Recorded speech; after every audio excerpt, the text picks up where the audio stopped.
नमस्कार दोस्तों IDFC first bank इसके Q4 के नंबर आ चुके हैं। और मैं आपको बता दूं कि इससे पहले एक तो यस बैंक के नंबर को हमने ऑलरेडी चर्चा की जा चुकी है दोस्तों, यस बैंक की। प्लस आपको पता होगा आईसीआईसीआई बैंक, इसके Q4 के नंबर भी एनालिसिस में कर चुका हूं अपने दूसरे चैनल द रिटेल इन्वेस्टर में। ठीक है, तो आप अगर द रिटेल इन्वेस्टर सर्च करेंगे, ठीक है, रिटेल इन्वेस्टर लिखेंगे और उसके साथ आप अगर आईसीआईसीआई बैंक करेंगे तो इसका नंबर आपको, इसकी एनालिसिस आपको मिल जाएगी। ठीक है, तो ये दोनों का ही कर चुका हूं। और तीसरा जो आज रिजल्ट आया दोस्तों वो है आईडीएफसी फर्स्ट बैंक, तो इसके ऊपर हम चर्चा करने वाले हैं।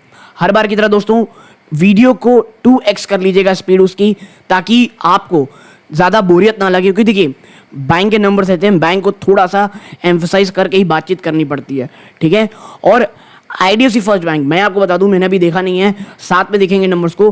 बट एक चीज़ मुझे ऐसा लगता है कि इस बार आईडीएफसी फर्स्ट बैंक शायद आपको जो ग्रोथ पाथ में चल रहा था वहां से कमी आती दिखाई दे। प्लस मुझे ये लगता है, मैंने ये चीज़ नोटिस भी किया दोस्तों, कि आईडीएफसी फर्स्ट बैंक ना मेरे ख्याल से अपने एनपीएस को लेकर के थोड़ा सीरियस हो रहा है, उसके ऊपर कंट्रोल करने के ऊपर। और जो एक अंधाधुंध लोन बांटा जा रहा था उसको थोड़ा कर्व पड़ता दिखाई दे रहा है। क्योंकि मैं आईडीएफसी फर्स्ट बैंक का एक कस्टमर भी हूँ, क्रेडिट कार्ड को भी बहुत बड़े स्तरों पर डाउनग्रेड किया गया है और भी बहुत सारी चीज़ें दिख रही हैं। ठीक है, तो सीधा लेके चलता हूँ रिजल्ट एनालिसिस की तरफ। ठीक, देखिए स्टैंड अलोन ये नंबर्स है दोस्तों। ठीक है, स्टैंड अलोन ये नंबर्स हैं और जो नंबर्स आपको यहाँ देखने को मिल रहे हैं ये लैक्स में। ठीक है, तो थोड़ा सा हमको इस बार ज़्यादा ध्यान देने की ज़रूरत है। अब चलते हैं, सबसे पहले बात कर लेंगे इंटरेस्ट अर्न की। तो 2 पॉइंट के बाद इधर करना पड़ेगा लैक में, क्योंकि 8,219 करोड़ रुपीस का बिजनेस हुआ है। एक साल पहले ये 6,424 करोड़ रुपीस था इंटरेस्ट अर्न। ठीक है, पिछले क्वार्टर में 7,879 करोड़ रुपीस था। ठीक है, तो quarter on quarter, year on year यहाँ पे चर्चा होती है। और देखिए बैंक में ना कई लोग बोलते हैं ईयर ऑन ईयर दिखना चाहिए, कई लोग बोलते हैं क्वार्टर ऑन क्वार्टर दिखना चाहिए। मुझसे पर्सनली पूछेंगे, मैं बैंक्स को हमेशा क्वार्टर ऑन क्वार्टर बेस पे देखना पसंद करता हूँ। ठीक है, तो अब आपके ऊपर जैसा देखना है आप देख सकते हैं, बट जो मेरी पर्सनल राय है वो आपके साथ में शेयर कर रहा हूँ। अब बात करें सबसे पहले क्या इंटरेस्ट डिस्काउंट और एडवांसेस और बिल्स में 6,999 करोड़ रुपीज़, ऑलमोस्ट 7,000 करोड़ रुपए कमाए बैंक ने इंटरेस्ट के थ्रू, जो एक साल पहले 5,386 करोड़ रुपीज़ था और पिछले क्वार्टर में 6,747 करोड़ रुपीज़ था। अब इनकम ऑन इन्वेस्टमेंट्स में देखेंगे तो ये चीज़ आप कह सकते हैं 1,173 करोड़ रुपीज़ है, जो एक साल पहले मात्र 953 करोड़ रुपीज़ थी और एक क्वार्टर पहले 1,035 करोड़ रुपीज़ थी। अब आरबीआई के पास जो पैसे रखे हैं कंपनी के, बैंक के, उस पर कितने इंटरेस्ट कमाया है? 22 करोड़ रुपए, ऑलमोस्ट फ्लैट इस तरह है। ठीक है, अदर आप देखेंगे 24 करोड़ नेग्लिजिबल है। अदर इनकम आप देखेंगे बैंक का 1,642 करोड़ रुपीज़। ठीक है, अदर इनकम ना प्राइवेट बैंक्स की इतनी ज़्यादा बढ़ रही है कि मुझे ऐसा लगता है कैसे दिन ये कहीं जो इंटरेस्ट दिए जाते हैं उसको ना पार कर जाए। हाइपोथेटिकली एक लाइट पॉइंटर में बोल रहा हूँ मैं, बट जो अदर इनकम है हम लोग इतना ज़्यादा पे करने लग रहे हैं आजकल अपने बैंक्स को। एक साल पहले देखेंगे तो यही चीज़ 1,397 करोड़ थी और एक क्वार्टर पहले 1,516 करोड़ रुपीज़ थी। आप इन सब को जोड़ लें तो टोटल इनकम जो निकल के आएगी दोस्तों वो है 9,861 करोड़ रुपीज़, जो एक साल पहले 7,821 करोड़ रुपीज़ थी और एक क्वार्टर पहले ये 9,395 करोड़ रुपीज़ थी। ठीक है, अब इंटरेस्ट एक्सपेंडेड आपने देख तो लिया आपने कितना इंटरेस्ट कमाया है, लेकिन इस इंटरेस्ट को कमाने के लिए आपने कितना खर्चा किया है ब्याज में वो भी तो देखना पड़ेगा। तो देखिए जिस प्रकार के इंटरेस्ट रेट हाई चल रहे हैं कुछ बड़ा ही गड़बड़ होने की संभावना रहती है। कितना कमाया है? 3,750 करोड़ रुपीज़। कितना? 3,750 करोड़। एक साल पहले ये 2,827 करोड़ रुपीज़ थी, एक क्वार्टर पहले 3,592 करोड़ रुपीज़ थी। बात कर लेते हैं ऑपरेटिंग एक्सपेंस, जिसमें एम्प्लॉय कॉस्ट है और अदर ऑपरेटिंग एक्सपेंसेस है।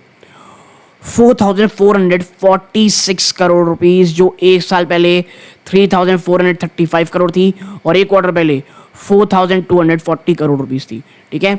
और उसमें जो जंप आपको देखने को मिलेगा वो थोड़ा बहुत अदर ऑपरेटिंग एक्सपेंसेस में देखने को मिलेगा। तो टोटल एक्सपेंडिचर जिसमें प्रोविजन और कंटिजेंसीज एक्सक्लूडिंग है, यहाँ पे आप पाएंगे 8,197 करोड़ रुपीस, जो एक साल पहले मात्र 6,263 करोड़ थी। तो यहाँ पे ईयर ऑन ईयर एक बड़ा जंप खर्चों में दिख रहा है। पिछले क्वार्टर में ये 7,833 करोड़ रुपीस थी। और अब नेट प्रॉफिट या लॉस फॉर द पीरियड आप पाएंगे 724 करोड़ रुपीस, जो एक साल पहले 802 करोड़ रुपए थी। बहुत बड़ी गिरावट है दोस्तों ये टोटल नेट प्रॉफिट में, ठीक है। 80 करोड़ रुपए से आप पाएंगे 802 करोड़ रुपए, माफ कीजिएगा, वहां से आप सीधा 724 करोड़ में आ गए हैं। ऑलमोस्ट 10% की गिरावट है ईयर ऑन ईयर। क्वार्टर ये ऑलमोस्ट फ्लैटेस्ट से नंबर है, ठीक है। अब यहाँ पे आप देखेंगे तो ये तो हो गई। अब बात कर लेते हैं कुछ एनालिटिकल रेशियोज की। तो देखिए, सबसे पहले बात कर लेते हैं क्या, कैपिटल एडुकेसी रेशियो। एक साल पहले ये 16.82 थी, फिर ये घट करके 16.73 हो गई है, अब ये 16.11% में हो गई है। आरबीआई गाइडलाइन से ऊपर है, लेकिन मुझे ये लगता है, ये देख करके मैं फिर कहूँगा कि भाई साहब फंड रेज की शायद आपको ज़रूरत पड़ सकती है, आपको करता हुआ बैंक दिखाई दे सकता है। अब आने वाले कुछ क्वार्टर्स में कह रहा हूँ मैं, ऐसा नहीं कि कल ही कर दिए, या शायद आपको इसमें भी देखने को मिलेगा जब कंप्लीट एनालिसिस करेंगे तब उसकी चर्चा कहीं और करेंगे। अब क्या है, ईपीएस में डायलूटेड ईपीएस देखते हैं, 1 रुपये 26 पैसे से घट करके आप 1 रुपये 1 पैसा में आ गए हैं। क्वार्टर ऑन क्वार्टर ये फ्लैटेस्ट सही नंबर है, ठीक है। अब क्या है, अब अगर हम एनपीएस को देखते हैं, जो मुझे ऐसा लगता है एक मेक इट और ब्रेक इट लेवल होने वाला है, क्योंकि नंबर्स तो बहुत खराब दिख रहे हैं। आप देखें, percent of gross NPA to gross advances एक साल पहले 2.5% था, 2.51% था, पिछले क्वार्टर में 2.04% था। ये दोनों ही घट के अब 1.88% हो गए हैं। ये एक बहुत राहत की बात है। एनपीएस आप देखेंगे तो 0.60% हो गया है, जो एक साल पहले 0.86% थे। तो भैया ये दो चीज़ है ना, ये बहुत हद तक मुझे लगता है शायद रिजल्ट को बचा सकते हैं। और देखिए, याद रखेंगे आप कि ऑलरेडी स्टॉक टूटा हुआ है दोस्तों, ठीक है। अब नीचे चलते हैं और बात कर लेते हैं क्या, सेगमेंट वाइज चर्चा करते हैं। देखिए, ट्रेजरी बिजनेस 3,959.37 करोड़ रुपीस आपने कमाए थे, जो एक साल पहले घट के 4,800 करोड़ हो गया है। पिछले क्वार्टर में 4,455 करोड़ रुपीस हो गया है। बात कर लें होलसेल बैंकिंग की, तो ये 2,045 करोड़ रहा है, जो एक साल पहले 1,799 करोड़ रहा है। एक क्वार्टर पहले 2,057 करोड़ रुपीस रहा है, ठीक है।